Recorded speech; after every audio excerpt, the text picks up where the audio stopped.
paano po ang mangyayari exactly ngayon kapag may nakita, talagang titikitan po itong mga ito? Kasi 'di ba meron kasi mga driver niyang mga e-trike at e-bike na 'yan, lalo pa dun sa mga loob, kung sa loob lang ng subdivision gagamitin or kung sa labas ng mga kalsada nila. Hindi naman po ito wala silang mga lisensya. Paano po ang magiging paghuli natin dito sa kanila?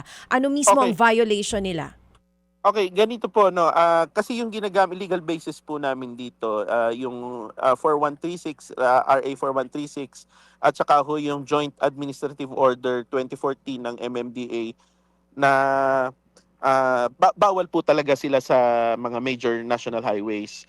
So ngayon po, pag nakita, una, sabi ko nga sa mga enforcer natin, gabayan pa rin na maitabi nila, maialis sila doon sa national, yung major roads. Pero yung mga matitigas ang ulo, na yan nga, nagka-counterflow pa, hulihin na yan. Pagka hinuli po namin yan, yung iba naman may lisensya, yung iba naman at wala talaga silang lisensya, ay mai-impound po yan.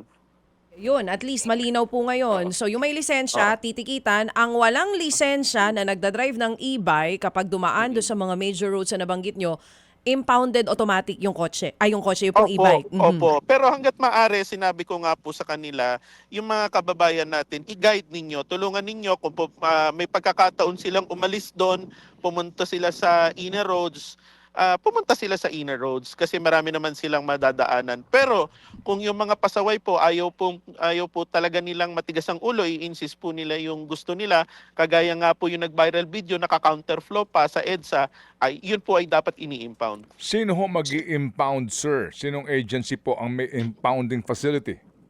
Kami po, meron din po kami sa LTO. Mga kapatid, brothers and sisters, saan ka pa? Dito na tayo sa totoo.